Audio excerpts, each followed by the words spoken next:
కలియుగ ప్రారంభంలో అడిగారట, కలి యొక్క ఉద్ధత ఎక్కువగా ఉంటుంది కదా, చాలా పాపకర్మలు చెయ్యాలన్న అనురక్తి ఉంటుంది తప్ప పుణ్యకర్మలు చెయ్యాలనేటటువంటి ఉత్సాహం ఉండదు కదా స్వామి, అందుకని మేము తేలికగా తరించడానికి మాకు ఏదైనా మార్గం చెప్పరా అని అడిగారు. అడిగితే ఆయన అన్నాడు, మీకు అందరికీ మోక్షం కావాలని కదా తాపత్రయం, సరే నేను ఒక మాట చెప్తాను చెయ్యండి అన్నాడు. దర్శనాత్ అభ్రతసి, చిదంబరంలో ఎలా దర్శనం చెయ్యాలో అలా చేయండి, మోక్షం ఇచ్చేస్తానండి. చిదంబరంలో దర్శనం అంటే శివలింగం ఏమి ఉండదు, ఓ గది ముందు నించుంటే గోడకి కన్నాలా ఉంటుంది, ఓ తెర తీస్తారు, ఎదురుకుండా గోడకి మారేడు గలా వేసి ఉంటాయి, వేసేస్తారు. కొంతమంది గడుసు వాళ్ళు ఉన్నారనుకోండి, ఏమిటి నాకేం కనపడలేదు, కనపడలేదు, అయ్యో అదేంటి శివలింగం ఉంది కదా అంటారు. అబద్ధం అది, అక్కడ ఏమి ఉండదు. నేనే చూసా కొంతమంది అలా చెప్పేస్తుంటే, అయ్యయ్యో ఇంత సాధ్యమా అనుకున్నాను. అంటే ఏమో వాళ్ళు మహాజ్ఞానులేమో, దూర్జడికి కనబడ్డట్టు ఉదయగ్రామము పానవట్టము అభిషేకోద ప్రవాహంబు వార్ధి అని మరి బ్రహ్మాండం అంతా శివలింగంలా కనబడుతోందో, నేను ఎందుకు తక్కువ మాట్లాడాలి. కాబట్టి అక్కడ ఏమీ ఉండదు, అంటే అనంతం, ఆయన కానిది లేదు. అగ్నిముఖంబు పరాపరాత్మకమాత్మ కాలంబు గతి రత్నగర్భ పదము శ్వశనంబు నీ యూర్పు రసన జలీషుండు దిశలు కర్ణంబులు దివము నాభి సూర్యుండు కన్నులు శుక్లంబు సలిలంబు జఠరంబు జలధులు చదలు శరము సర్వౌషధులు రోమచయము శల్యంబులద్రులు మానసమృతకరండు చందములు ధాతువులు ధర్మసమితి హృదయము ఆస్యపంచకముపనిషదాహ్వయంబు అయిన నీరూపు సదసత్వమై శివాఖ్యయై స్వయం జ్యోతియై ఉప్పు ఆద్యము. యావత్ బ్రహ్మాండమంతా నిండిపోయి ఉంటాడు. అదిగో ఆ తత్వం కింద ఆకాశ స్వరూపుడుగా అంతటా నిండిపోయిన వాడిగా అక్కడ జ్ఞానంతో చూడగలిగితే చిదంబర రహస్యం. అది చిదంబర రహస్యం అంటుంటారు. అందుకని చిత్ అంబరం ఏదో భయంతి త్వాం ధన్యా కతిచన చిదానందలహరి అంటారు సౌందర్యలహరిలో శంకరాచార్యులు వారి అమ్మాయి ఎక్కడు ఎవరు ఒక్కడమ్మా నిన్ను అలా తెలుసుకుంటున్నాడు అంటారు. అలా చూడగలిగిన వాడు ఎక్కడో కోటాను కోట్లలో ఒకడు జ్ఞానంతో చూస్తాడు. స్వామి నువ్వు మమ్మల్ని మోహబెడుతున్నావు, చిదంబరం వెళ్ళి చూడమా, నాకేమర్థం అవుతుందని చూడడం ఈ తత్వం అంతా. ఇంకొక మాట చెప్పండి, దర్శనాద బ్రదరసి, మాకు సాధ్యం కాదు, ఇంకొక మాట ఏమైనా చెప్పండి, అనుగ్రహించండి. సరే, జననాత్ కమలాలయే, తిరువారూరులో పుట్టండి, మోక్షం ఇచ్చేస్తారు. ఇది మరీ అన్యాయం. నేను మా అమ్మ కడుపులో ఉంటాను, మా అమ్మ నన్ను ఎక్కడ కంటుందో నాకు తెలుసా? మా అమ్మ తిరువారూరులో కంటుందో, లేకపోతే తాయారుపేటలో కంటుందో, ఏలూరులో కంటుందో, జాలిపూడిలో కంటుందో, విశాఖపట్నంలో కంటుందో, కాకినాడలో కంటుందో నాకేం తెలుసు? అప్పటికి మా అమ్మ పుట్టింటారు ఎక్కడ ఉంటారో అక్కడికి వెళ్తుంది. ఒకవేళ అది ఏ పల్లెటూరు అయి కవల పిల్లల కడుపులో ఉంటే మేనమావ గారు ఉన్న పెద్ద పట్టణంలో అవ్వచ్చు పురుడు, ఏం చెప్పగలం? అందుకని ఇదేం మాట స్వామి, నువ్వు కరుణామయుడవని నమ్ముకుని మేమొస్తే తిరువారూరులో పుట్టు ఇస్తానంటే ఏమిటి? నా వల్ల ఎలా సాధ్యం అవుతుంది? ఎక్కడున్నానో ఏం తెలుస్తుంది? ఆ కటిక చీకట్లో అమ్మ కడుపులో పడుకుని కుదరదు. ఇంకొక మాట చెప్తాను. సరే, జననాత్ కమలాలయే, పుట్టడం నీ చేతిలో లేదు, చచ్చిపోతావని చెప్పించోట పోని. కాశ్యాంతు మరణాన్ముక్తి, బలవంతంగా చచ్చిపోవడం కాదు సుమా, సహజంగా నీ కర్తవ్యాలన్నీ అయిపోయాయి, కాశీ వెళ్ళిపో, ఇంకా నాకేం లేవు, నీ చేయవలసినవన్నీ చేసేసా, చెప్పులు ఇప్పేశా, ఇంకా నాకేం బెంగలేదు, మనవాళ్ళు కొడుకు చూసుకుంటాడు, కోడలు చూసుకుంటుంది, ఎందుకు వచ్చింది, హాయిగా వెళ్ళి కాశీలో ఉంటా, ఎప్పుడప్పుడు ఊపిరైపో. ఏమవుతుంది కాశీ ఉంటే అంటే?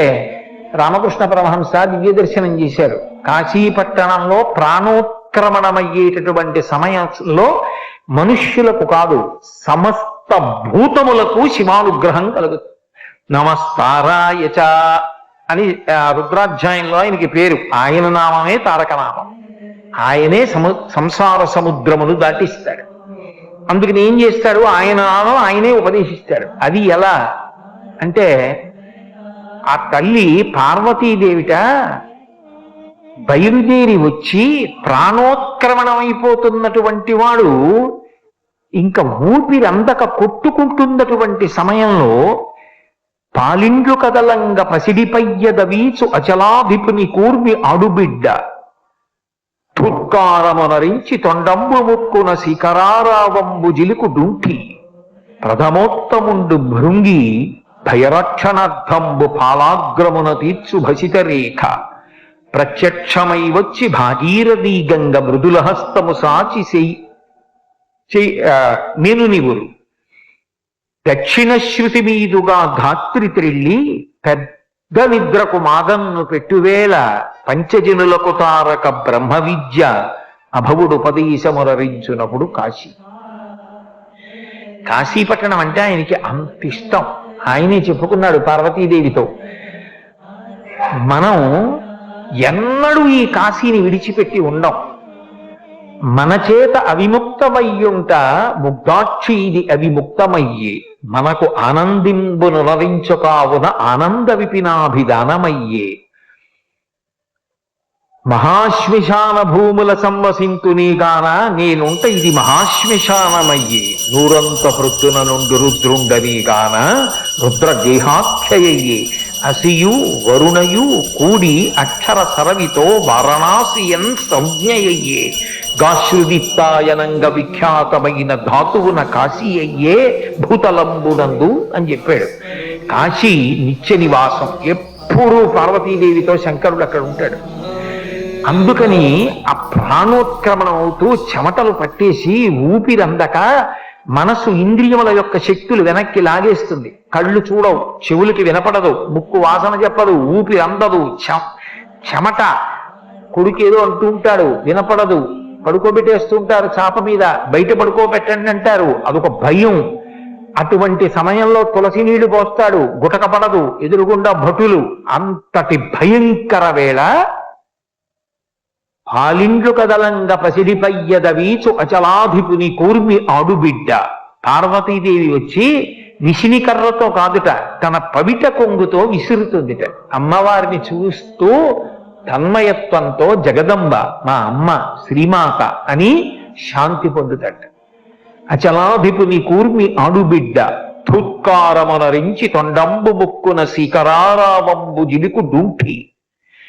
ఏనుక్కి 8 ప్రదేశముల నుంచి మదజలం కారుతుంది అని.